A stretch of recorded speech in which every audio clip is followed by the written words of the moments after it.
జై శ్రీరామ్. శ్రీమాత్రే నమః. శ్రీ గురుభ్యో నమః. ఈ విశ్వవసు నామ సంవత్సరంలో ద్వాదశ రాశుల వాళ్ళకి, ద్వాదశ లగ్నాల వాళ్ళకి ఈ విశ్వవసు నామ సంవత్సరం ఎలాంటి ఫలితాన్ని తెచ్చిపెట్టబోతోంది, ఏ ఏ విషయాల్లో అనుకూలతలను సూచిస్తుంది, ఏ ఏ విషయాల్లో శుభత్వాన్ని సూచిస్తుంది, ఏ ఏ విషయాల్లో అదృష్టాన్ని సూచిస్తుంది, అలాగే ఏ ఏ విషయాల్లో జాగ్రత్తలను సూచిస్తుంది.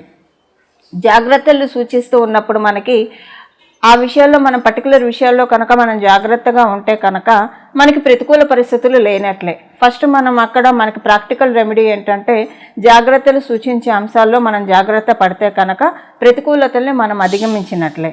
అసలు ప్రతికూల పరిస్థితులు జాగ్రత్తలు ఒక్కొక్కసారి మనకి తెలియకుండా, జాగ్రత్తలు చూసుకోకుండా, సూచనలు చూసుకోకుండా కొన్ని పనులు చేయడం వల్ల ప్రతికూల పరిస్థితులు వస్తాయి. అసలు ప్రతికూల పరిస్థితులను అధిగమించడానికి ఎలాంటి పరిహారాలు చేసుకోవాలో మనం ఈ సంవత్సరం చూద్దాము. విశ్వవసు నామ సంవత్సరంలో మొదటగా ఈ విశ్వవసు నామ సంవత్సరంలో మనకి గోచర గ్రహస్థితుల గురించి తెలుసుకొని తదుపరి మనం రాశుల వారీగా మాట్లాడుకుందాము. మొదటగా దేవగురువు అయిన బృహస్పతి మే నెల సగం వరకు కూడా ఆయన సంచారము వృషభ రాశిలో ఉంటుంది. మే నెల సగం తర్వాత నుంచి ఆయన మిథున రాశిలోకి ఆయన సంచారం సాగుతుంది. అప్పుడే మనకి సరస్వతి నది పుష్కరాలు కూడా వస్తాయి. ఆయన ఎప్పుడైతే మిథున రాశిలోకి అడుగు పెడతాడో అప్పుడు సరస్వతి నది పుష్కరాలు వస్తాయి. అలాగే శనీశ్వరుడి సంచారం మీనరాశిలో ఈ సంవత్సరం నుంచి ప్రారంభమవుతూ ఉంది. శనీశ్వరుడు సంచారం మీనరాశిలోకి రావడం వల్ల మకర రాశి వాళ్ళకి ఏలినాటి శని అయిపోతూ ఉంది. అలాగే వృశ్చిక రాశి వాళ్ళకి అర్ధాష్టమ శని అయిపోయింది. కర్కాటక రాశి వాళ్ళకి అష్టమ శని అయిపోతూ ఉంది. ఇప్పుడు ఏలినాటి శని మేషరాశి వాళ్ళకి ప్రారంభమైంది ఈ సంవత్సరం నుంచి, విశ్వవసు నామ సంవత్సరం నుంచి. అలాగే సింహరాశి వాళ్ళకి అష్టమ శని ప్రారంభమైంది. ధనురాశి వాళ్ళకి అర్ధాష్టమ శని ప్రారంభమైంది. శనీశ్వరుడు గోచార గ్రహస్థితుల రీత్యా ఆయన మీనరాశి సంచారం రీత్యా ఇక్కడి నుంచి 2.5 ఏళ్ల పాటు మేషరాశి వాళ్ళకి ఏలినాటి శని, మేషరాశి వాళ్ళకైతే 7.5 సంవత్సరాలు ఏలినాటి శని అప్లికేబిలిటీ ఉంటుంది. 2.5 సంవత్సరాలు సింహరాశి వాళ్ళకి అష్టమ శని ఉంటుంది. అలాగే 2.5 సంవత్సరాలు ధనుసు రాశి వాళ్ళకి అర్ధాష్టమ శని ఉంటుంది. మీనరాశి వాళ్ళు కూడా ఏలినాటి శనిలోనే ఉన్నారు. కుంభరాశి వాళ్ళు కూడా ఏలినాటి శనిలోనే ఉన్నారు. కుంభరాశి వాళ్ళకి ఏలినాటి శని ఇంకా 2.5 సంవత్సరాల్లో అయిపోతుంది. మీనరాశి వాళ్ళకి ఇంకా 5 సంవత్సరాలు ఏలినాటి శనిలో ఉన్నారు. మేషరాశి వాళ్ళకి ఇప్పుడే ఏలినాటి శని మొదలైంది. అలాగే రాహుదేవుడు మరియు కేతుదేవుడు ఈ సంవత్సరం ప్రారంభంలో శనీశ్వరుడు మరియు రాహుదేవుడు కలిసి మీనరాశిలో సంచారం చేస్తారు. మే నెల చివరిలో రాహుదేవుడు మీనరాశిలో నుంచి కుంభరాశిలోకి వస్తున్నాడు. మీనరాశిలో సంచారం చేసే రాహుదేవుడు మీనరాశి నుంచి కుంభరాశిలోకి వస్తున్నాడు. అలాగే కేతు భగవానుడు కన్యారాశిలో ఆయన సంచారం చేస్తూ ఉన్నారు. కన్యారాశిలో సంచారం చేసే కేతు భగవానుడు కన్యారాశి నుంచి సింహరాశిలోకి అడుగుపెట్టబోతూ ఉన్నాడు. సో ఇది మనకి గోచారంలో ఉన్న గ్రహస్థితుల్లో సంచారము. మేలో 3 ప్లానెట్స్ మారుతున్నాయి. గురు భగవానుడు మేలో మిథున రాశిలోకి వస్తున్నాడు వృషభ రాశిలోంచి.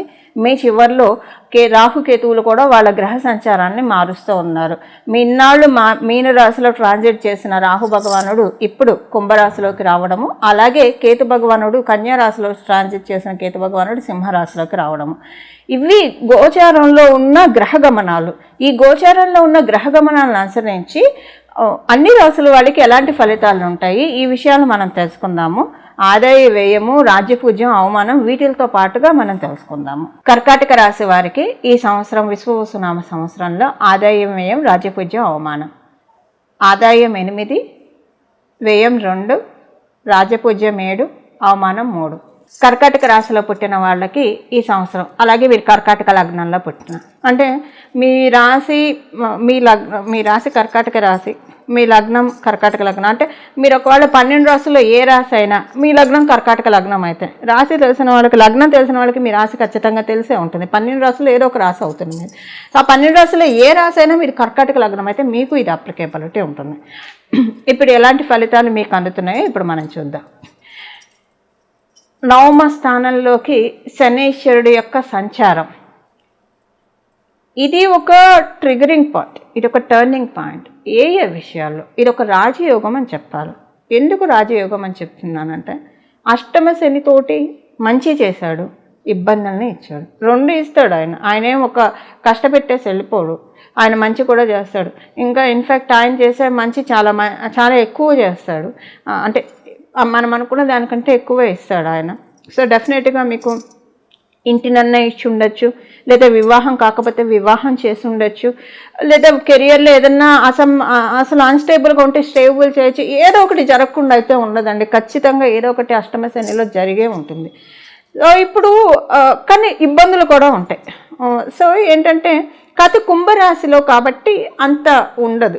మన జన్మజాతకం, మీ జన్మజాతకం బాగా ఉంటే అంత పెద్ద ఇబ్బంది ఉండదు. వాటిని మనం ధైర్యంగా ఇబ్బంది ఉండదు. ఇబ్బంది ఉంటుందంటే ఏంటంటే జన్మజాతకం బాగుంటే ఏ పరిస్థితినైనా ధైర్యంగా తట్టుకొని నిలబడతావు.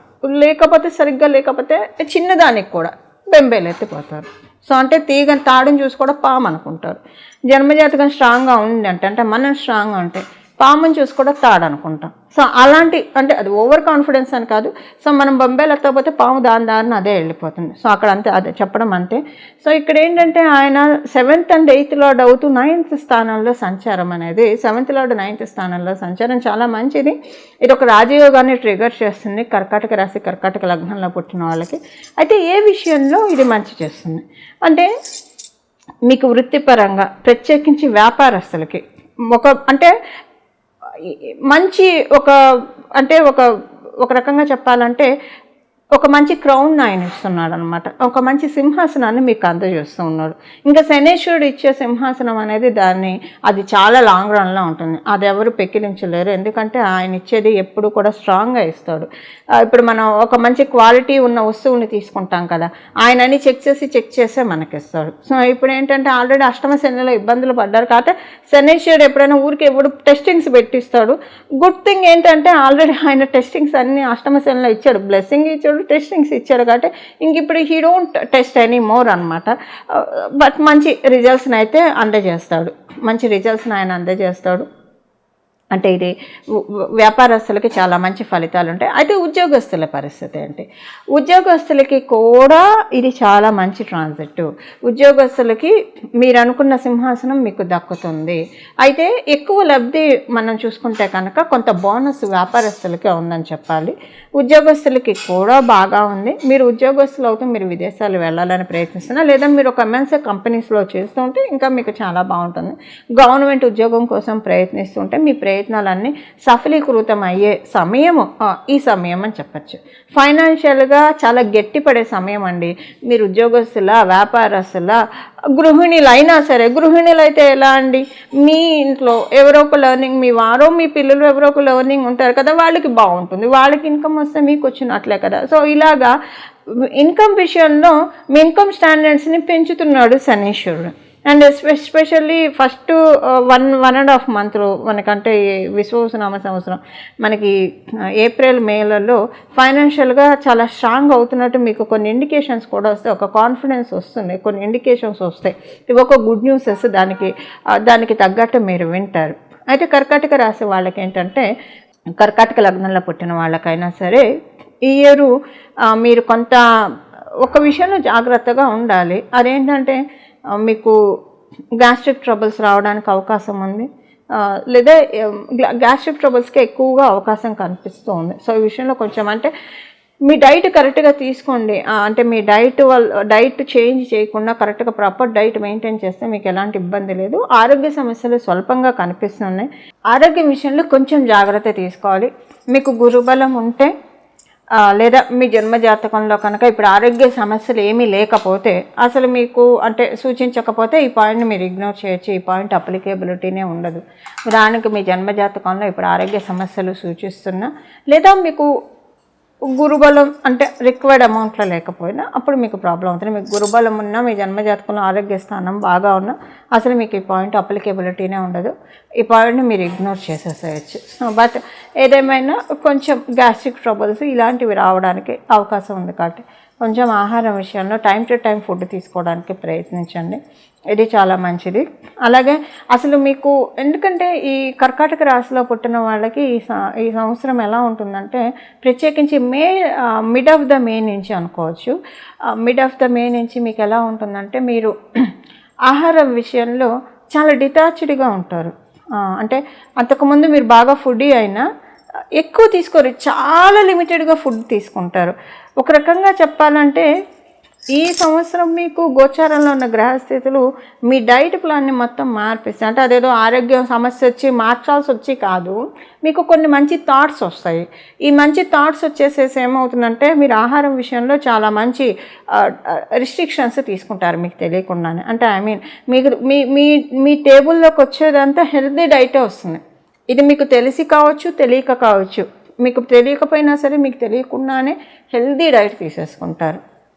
అలాగే మీకు ఆల్రెడీ ఆ హెల్త్ విషయంలో కాన్షియస్గా ఉంటే అవన్నీ మీరు ఇప్పుడు మొత్తం మళ్ళీ రిఫ్రెష్ చేస్తూ ఉంటారు అనమాట. అంటే డైట్ని రిఫ్రెష్ చేస్తూ ఉంటారు. బ్యాడ్ టాక్సిన్స్ ఇచ్చేవన్నీ కూడా ఫ్లష్ అవుట్ చేసే టైం ఇది కర్కాటక రాశిలో పుట్టిన వాళ్ళకి. సో ఇక్కడ ఏంటంటే మీ హెల్త్ని క్యూర్ చేస్తూ ఉన్నారు గోచరాల్లో ఉన్న గ్రహ దేవతలు ఇది. బట్ దీనికి మీరు భిన్నంగా వెళ్ళి అంటే ఫుడ్ విషయంలో కొంచెం అంటే మీకు తెలియకుండానే డిటాచ్ అయిపోతారండి. మీ జన్మజాతకం ఎలా ఉన్నా కూడా మీకు తెలియకుండానే డిటాచ్ అయిపోతారు ఆహారం విషయంలో. చాలా డైట్ రిస్ట్రిక్షన్స్ తీసుకుంటారు. మీ హెల్త్ని, మీ బాడీ మెటబాలిజంని ఇంప్రూవ్ చేసే విధంగా ఇప్పుడు గోచర గ్రహస్థితులు మిమ్మల్ని డెఫినెట్గా తీసుకెళ్తూ ఉన్నాయి. సో మీకు శత్రుబాధల నుంచి బయటపడే శుభ సమయము ఈ సమయము. అంతర్గత శత్రువులు కావచ్చు, బాహ్య శత్రువులు కావచ్చు, వీళ్ళందరి నుంచి బయటపడే శుభ సమయము. కమ్యూనికేషన్స్ విషయంలో చాలా బాగా ఉంటుంది. ఏమన్నా మీ కమ్యూనికేషన్స్ విషయంలో మీరు ఇబ్బంది పడుతూ ఉంటే ఇప్పుడంతా కూడా బెటర్ చేస్తున్నాడు, ఫైన్ ట్యూన్ చేస్తూ ఉన్నాయి గోచారంలో ఉన్న గ్రహస్థితులని. ఒక శుభకార్యం అయితే కర్కాటక రాశి, కర్కాటక లగ్నంలో ఉన్న వాళ్ళకు ఉంది. మీ ఇంట్లోనే జరుగుతున్న శుభకార్యము అది ఏంటి అనేది మీ జన్మజాతకాన్ని బట్టి ఆధారపడి ఉంటుంది. గృహప్రవేశమా, వివాహమా, ఉపనయనమా, లేదా ఏదైనా మంచి శుభకార్యం అయితే కొంత మీరు ఈ సంవత్సరంలో చేస్తారు శుభానికి. లేదా మీరు అనుకున్న ఒక ఆధ్యాత్మికమైన యాత్ర మంచి, కానీ అది చాలా బాగా ఉంటుంది. ఒకవేళ ఈ 3 కాకపోతే, శుభకార్యం కాకపోతే ఏదైనా ఒక మంచి ఆధ్యాత్మిక యాత్రకి వెళ్తారు. అది కూడా మీరు అనుకున్న మీ ఫేవరెట్ టెంపుల్కి మీరు వెళ్తారు, కొంచెం దూరంగా ఉన్న టెంపుల్కి వెళ్తారు. బట్ ఇక్కడ ఏంటంటే మీకు బాగా కలిసి వస్తుంది. అక్కడికి వచ్చినప్పటి నుంచి ఆ పర్టికులర్ ప్లేస్కి వచ్చినప్పటి నుంచి ఆ పర్టికులర్ దేవాలయాన్ని దర్శించుకొని వచ్చినప్పటి నుంచి అది ఏదైనా కావచ్చు, భగవంతుడు డిసైడ్ చేస్తాడు ఇది మన చేతుల్లో లేదు. అంటే ఇప్పుడు నేను చెప్పినట్టు ఇప్పుడు మీకు గృహప్రవేశం లేదు, ఉపనయనం లేదు, వివాహం లేదు, లేదా బారసాల, శ్రీమంతం ఇలాంటివి ఏమైనా ఉంటే అవన్నీ హ్యాపీగా అవుతాయి. ఒకవేళ అలాంటివి ఉంటే అలాంటివి మీరు ప్రయత్నిస్తున్నా. ఇప్పుడు బారసాల, శ్రీమంతం అనేది ఆటోమేటిక్గా చేస్తాం అనుకోండి. గృహప్రవేశం, శ్రీమంతం, గృహప్రవేశం, ఒడుగు, వివాహం ఇవి కొంచెం మనకి అన్నీ అనుకూలించాలి. సో ఇవన్నీ అనుకూలిస్తాయి. బట్ ఏ ఫంక్షన్ చేసినా వీటిలో హ్యాపీగా చేస్తారు. సపోజ్ ఈ ఫంక్షన్స్ ఏం లేవు, మీకు ఇంట్లో పెళ్ళిడికి వచ్చిన పిల్లలు లేరు, ఆల్రెడీ ఇల్లులున్నా ఇంకా కట్టుకోక్కర్లేదు, లేదా ఇప్పుడు మీరు ఆ ప్లాన్ చేయట్లేదు, ఉపనయనాన్ని చేయడానికి ఎవరు లేరు, సో బాలింత సూలింత ఎవరు లేరు అని అనుకుంటే ఎగ్జాంపుల్కి, సో డెఫినెట్గా ఒక దేవాలయాన్ని దర్శిస్తారు. కొంచెం దూరంగా ఉన్నది మీరు దర్శించాలనుకున్నది. భగవంతుడు అంటే ఆర్తి పడి చూస్తారు. మీరు అక్కడికి వెళ్ళిన తర్వాత కళ్ళంబడ నీళ్లు మీకు కారుతాయి. నాయన ఇన్నాళ్ళకి నన్ను పిలిచావు, నాకు అదృష్టాన్ని కలిగించావు, దర్శన భాగ్యాన్ని కలిగించావు అని డెఫినెట్గా ఒక లోపల నుంచి ఒక తన్మయత్వం, ఆర్ద్రత వస్తుంది. అక్కడి నుంచి అక్కడికి వెళ్ళొచ్చిన తర్వాత నుంచి మీ లైఫ్ మొత్తం ట్రాన్స్ఫార్మ్ అవుతుంది. ఇది శుభకార్యాలు ఉంటే యాత్ర అనేది అప్లికేబిలిటీ ఉండదు. ఒకటి మీ జన్మజాతకం బాగుంటే 2 చేయొచ్చు, 2 చేసే అవకాశం ఉంటుంది. లేకపోయినా ఏదో ఒకటైతే డెఫినెట్గా చూస్తారు. బట్ అక్కడికి వెళ్ళొచ్చిన తర్వాత నుంచి చాలా మంచి ఒక మంచి దేవాలయాన్ని వెళ్ళి దర్శిస్తారు. అక్కడ నుంచి చాలా మంచి ట్రాన్స్ఫర్మేషన్స్ మీరు చూస్తారు. మంచి ట్రాన్స్ఫర్మేషన్స్, గుడ్ ట్రాన్స్ఫర్మేషన్స్ అనేవి మీ జీవితంలో జరుగుతాయి. మంచి మార్పులు మీ జీవితంలో చోటు చేసుకుంటాయి. ఇవి గోచారంలో ఉంటూ గ్రహదేవతలు ఇస్తున్న బ్లెస్సింగ్స్. ఈ సంవత్సరం అంతా మీకు అన్ని శుభశకునాలు ఎక్కువగా కనిపిస్తాయి. కర్కాటక రాశిలో పెట్టిన వాళ్ళకి మంచి కళలు వస్తాయి. అసలు మంచి నిద్ర పడుతుంది హాయిగా. అంటే ఒక పసిపాపై కనుక అమ్మ ఒళ్ళో ఉంటే ఆదమరిచి ఎలా పడుకుంటారో మీరు, అంటే స్టార్టింగ్ నుంచి అని నేను చెప్పను, స్టార్టింగ్ నుంచి కూడా ఉండొచ్చు. ఇయర్ స్టార్టింగ్ నుంచి కూడా, అంటే ఏప్రిల్ విశ్వవసునామ సంవత్సరం స్టార్టింగ్ నుంచి కూడా, ప్రారంభం నుంచే ఉండొచ్చు మీ జన్మజాతకంలో గురుబలం ఉంటే. ఇన్కేస్ మీ జన్మజాతకంలో గురుబలం లేకపోతే మే నుంచి లేదా జూన్ నుంచి హాయిగా పడుకుంటారు. అంటే డీప్ స్లీప్లోకి వెళ్ళిపోతారు. కొన్నిసార్లు బాగా డీప్ స్లీప్స్లోకి వెళ్ళిపోయి అసలు ఇంకా నిద్ర చాలు, బాడీకి సరిపోయిన మంచి ఎనర్జీ వస్తుంది మీకు. నిద్ర మంచి ఎనర్జీని ఇస్తుంది. కొన్నిసార్లు మీకు మంచి అంటే ఈ సంవత్సరం మీకు మంచి కళలు కూడా వస్తాయి. దేవీ దేవతలు, పూలు కనిపించడం, పర్వతాలు, మేడలు, కామధేనువు కనిపించడం, కల్పవృక్షం కనిపించడం, ఇలాగా రకరకాల అన్నీ అంటే ఆనందాన్ని కలిగించేవన్నీ మీరు డ్రీమ్స్లో చూస్తారు. ఒక్కోసారి ఇక్కడ ఏంటంటే కొన్ని కళలు భయం వేస్తూ ఉంటుంది. మాంసం కనిపిస్తే మంచిది కాదేమో, రక్తం కనిపిస్తే మంచిది కాదేమో, నిప్పు కనిపిస్తే మంచిది కాదేమో, ఇవన్నీ డౌట్స్ ఉంటాయి. బట్ పరాశర మనకి బృహస్పతి రాసిన స్వప్న శాస్త్రంలో ఇవన్నీ కనిపిస్తే కూడా మంచిది. సో మీకు ఒక చెక్ ఉండదు. మీ దగ్గర ఉన్న పండితుడిని కలిసి ఒకవేళ మీకు వచ్చిన డ్రీమ్ మంచిదేనా మీరు బాగాలేదేమని మీకు మీరు అనుకోవచ్చు. సో ఒకసారి మీ దగ్గర ఉన్న పండితుడిని అడిగితే వాళ్ళు మీకు చక్కగా సూచిస్తారు. బట్ ఏదైనా అసలు ఈ భయం ఏం లేకుండా సింపుల్గా చెప్పాలంటే మీకు అసలు ఎవరు తెలియదు, ఎవరిని అడగాలో తెలియదు, ఈ వీడియోని మామూలుగానే మీరు ఈ వీడియో చూస్తున్నారు అని అనుకుంటే అసలు కలత చెందకల్లా ఈ సంవత్సరం వచ్చే మంచి కళలే మీకు వస్తాయి. ఇది గురు భగవానుడు ఇచ్చే బ్లెస్సింగ్ మీకు. డెఫినెట్గా ఇది ఒక బ్లెస్సింగ్. ఇంట్లో అంత అనుకూలమైన పరిస్థితులండి, కుటుంబంలో ప్రశాంతమైన వాతావరణము, ఇంటికి మీరు ఉద్యోగస్తులైనా వ్యాపారస్తులైనా ఇంటికి హాయిగా ప్రశాంతంగా వెళ్తారు. మీకు గృహిణీలు అయితే ఇంకా హ్యాపీగా ఉంటారు. ఇంట్లో ఇల్లే కదా స్వర్గసీమ అని అనుకునే విధంగా ఈ వర్డ్ పర్ఫెక్ట్ కర్కాటక రాశిలో పుట్టిన వాళ్ళకి, కర్కాటక లగ్నంలో పుట్టిన వాళ్ళకి గృహమే కదా స్వర్గసీమ అన్నట్లు మీకు ఉంటుంది ఈ సంవత్సరం అంతా కూడా. అందులో ఎలాంటి డౌట్ లేదు. కాకపోతే మే నుంచి ఇది చోటు చేసుకుంటుంది ఇప్పుడు మనం తెలుసుకున్న ఈ పాయింట్స్. అలాగే మీకు అంటే స్ట్రాంగ్ అవుతారు, చాలా విషయాల్లో స్ట్రాంగ్ అవుతారు. మిమ్మల్ని చాలా విషయాల్లో గురు భగవానుడు స్ట్రాంగ్ చేస్తున్నాడు. లోన్ కోసం ప్రయత్నిస్తూ ఉంటే లోన్స్ మీకు అవుతాయి. లోన్స్ ఏమైనా ప్రీక్లో చేయాలని మీరు సంకల్పిస్తూ ఉంటే కనుక వాటికి తగ్గట్టుగా పరిస్థితులన్నీ కూడా అనుకూలంగా మారుతూ ఉన్నాయి ఈ సంవత్సరము. అలాగే మీరు ఒక విషయం ఏంటంటే మీరు కనుక ఒక చోటు నుంచి విదేశాలు వెళ్ళాలన్న అంటే ఉన్న చోటు నుంచి దూర ప్రాంతాలకి అంటే విదేశాలకి అలా వెళ్ళాలని ప్రయత్నం చేస్తూ ఉంటే కనుక కొంత మీ జన్మజాతకాన్ని పరిశీలించుకొని ఇలాంటి ప్రయత్నాలు చేస్తే మంచిది. ఇవి కర్కాటక రాశి వాళ్ళకి, అలాగే కర్కాటక లగ్నంలో పుట్టిన వాళ్ళకి విశ్వవసు నామ సంవత్సరంలో ఉన్న ఫలితాలు. ఇప్పుడు మనము పరిహారం ఏం చేసుకోవాలనేది ఇప్పుడు మనం చూద్దాము. లలిత అమ్మవారి పాదాలని పట్టుకోవడము అంటే ప్రతిరోజు లలిత సహస్రనామం చదవడము 3 సార్లు చదివితే మంచిది. ప్రతిరోజు 3 సార్లు చదవలేకపోయినా ఒకసారి చదవండి, లేదా వినండి కనీసం. ప్రతిరోజు కుదరకపోతే ప్రతి నెల పౌర్ణమికి 3 సార్లు లలిత అమ్మవారి పారాయణ ఖచ్చితంగా చేసేసేయండి. ఖచ్చితంగా చేయండి. అంటే మొత్తం ఫుల్ కాన్సన్ట్రేటెడ్గా చదవాలి లేదా వినడం అయినా ఫుల్ కాన్సన్ట్రేటెడ్గా వినాలి. మీకు చదవడం రాకపోతే కనుక ప్రతిరోజు 3 సార్లు చదువుకుంటే చాలా మంచిది.